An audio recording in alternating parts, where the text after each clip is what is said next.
long time ago, the angels have given me information and about communicating with them.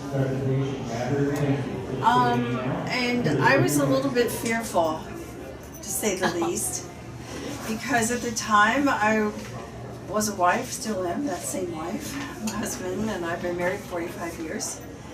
And we're getting old, but we're still together. You know what I mean? Life. This life.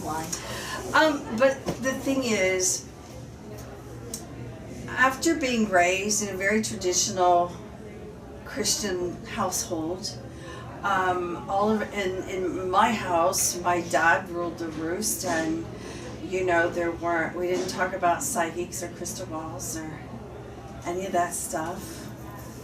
And by God, you're going to church every Sunday, I don't care how cold it is, kind of a thing.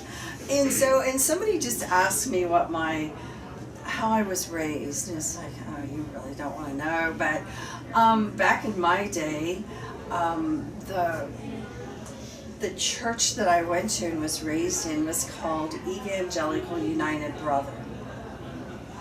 And in the 50s, it merged with United Methodist, which became United Methodist. So today, that's what it is. It's the Evangelical and Methodist that merged back in the 1950s. And it was a big to-do back then. I can remember it so well. It's like, oh my gosh. Those religious battles are crazy. They still are. But even back then, I would get in trouble in Sunday school and in church and even in choir, because it's like, but who did Jesus pray to? Jesus was born to do this, and the light of the world, and this is, but no, I don't get it. Can't you just tell me who Jesus prayed to? Because that's what I want to do. And I said that, and I would get in so much trouble and all that kind of stuff. But I had my first death experience when I was 4 years old in a hospital. Some of you may have heard this story before. And back in my day, hospitals, if something was wrong with you, you were in quarantine. So at 4 years old, I was in a bed of ice with 100 and almost 6 fever, in a cold room, and there was nobody there. Your parents weren't allowed in back in those days. You were in quarantine. And so very scared. There were these people around my bed praying that were nuns. It was a Catholic hospital. But I drifted off, and the angels came and took me to Jesus. And that was the first death experience. And when I came back, I told my mom and the doctors that the angels took me to Jesus. And actually at that time, the angels set me on Jesus' lap. And Jesus talked to me and said that someday that I would teach his ways. I didn't know what that meant when I was 4 years old, but nobody believed me.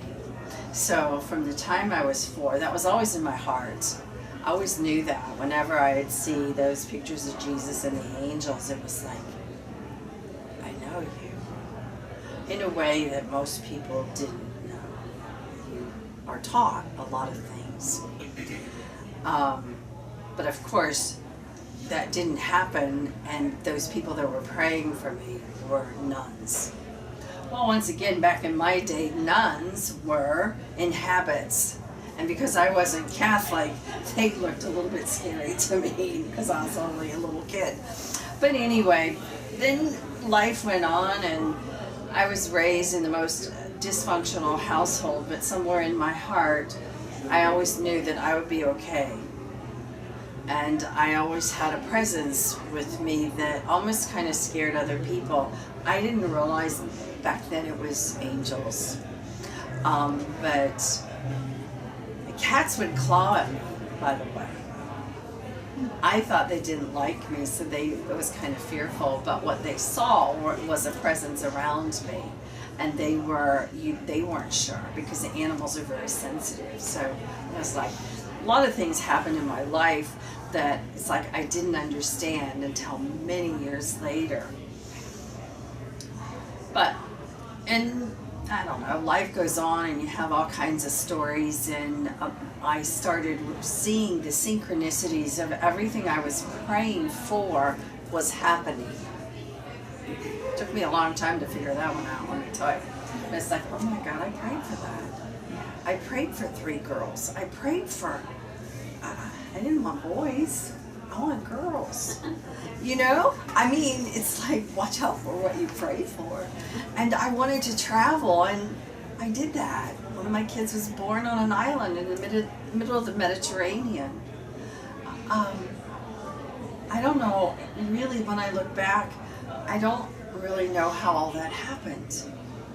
But I look back now and I start Googling things, and it's really funny because it's like, oh my God, that guy that painted my portrait is one of the most famous portrait artists in the world. Back then, I didn't know, I was dirt poor, let me tell you, we were on the other side of the tracks, but I was put at Warner Brothers Mansion on an island. How does that happen? Somebody came up to me on the street and said, you need to go home. I said, no. Are you kidding? I'm not going home. I was young and stupid. I should have gone home. But the thing is, I said, well, who are you? And he told me he was a medium. And I said, oh, if you're up, let's have a seance. He said, never. Never would I have a seance with you. And he said, what are you talking about? You're so smart. You're telling me all these things.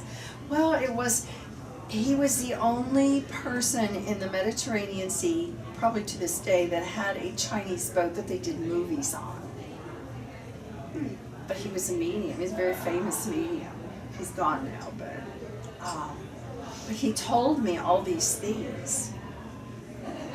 And it's like, who are you? You have to be crazy. I'm not going to be doing this. Are you kidding? I would never be allowed back in my daddy's home again. But then in 1986 and 87, my back went crazy and I ended up in surgery, and I had 2 more death experiences that are documented in the hospital, and my coded on the table. And once again, the angels came and took me to Jesus. And he said, you are ready. You will go back and you will teach my ways. I still didn't know what that meant. It was a medical doctor and a psychiatrist that worked with me, along with a priest, actually. I'm not Catholic. I was smart enough to know I needed big time spiritual help. And it was a priest that was at the hospital that I coded in. And they said, you need to start taking these classes. The classes were presented at the hospital, and that's where I started taking energy healing. The medical doctor said, you are a channel. And I said, I don't know what you're talking about. I don't understand what's happening to me. But you're seeing angels? Yeah. And they're giving you information? Yeah. You better write it. And the psychiatrist says, I can't wait to read your first book. Well, she does have that book now, and she's in it. So I've been guided really spiritually, medically, scientifically, my whole life. The angels a long time ago said, you will teach, but you will do it this way. We will give you, God gave everyone a team of angels, and we call that your God team. And each of those team of angels have a different duty and a different vibrational frequency. Let me tell you, I didn't know what they were talking about at all. Slowly, as I learned energy medicine, which was the Healing Touch program, was a 4-year program taught at the hospital. I am certified in that and have been for a lot of years. It is a worldwide organization. It is an international program, and I have mentored nurses in that program for a very long time. And then I was certified once again. It was called Energy Medicine Partnership to Healing Touch, another 4 years of classes and certifications. There is a language in energy medicine that can be written and documented that they do in hospitals and hospice, and many people think this is all just holistic. It's not. Let me tell you, it's very accredited what some of us do and teach, and that's the realm, that's the field, that's the route I go, and try to open doors for people to make this work acceptable. It is about reading. It's about reading energy fields. It's about knowing dialogue and technique and how to assess chakras and how to assess energy fields. But it's a very detailed classes, and I have known people and friends that actually have gotten PhDs in energy medicine, and I've taught them. And they've turned it in as their thesis. So I'm really proud of some of the things the angels have guided me to do. It's way off the scale of what some people may think. But the angels said you will do it this way. And I really don't, I don't want the carpet pulled out from under me, so I stick to that. I don't open myself to all realms, realities, and dimensions. I don't open myself up to all angels, because even though the angels will give you loving messages, I say, so what? I really don't give a rat's. If I ask a question, I want it accurate and I want it now. And it has to do with anybody who sits before me. It has to do with my angels communicating with their angels, not all realms, realities, and dimensions. I believe that when we stay on track like that and only listen to what God has assigned you, the frequencies that God has assigned you, it will help you stay aligned. You will not get pulled off track. You will not be dancing in circles. I don't mean that literally, because it's fun to have drum circles and dance. I like to do that myself. Actually, I have one planned when I go to Florida in a few months. So, but it keeps you, once you communicate with your team, and if you take this work further, or the team, if you're in need of healing work, the team of the person that you're working with, or all of the entities that you're working with that person, then the healings are gonna be faster. The message you got will be clear. The people that you're working with, their vibrations will come up to meet yours, which is pretty awesome in a class when we're all working on the same page at the same time. Isn't it, Kathleen? It's pretty cool. It's pretty cool stuff.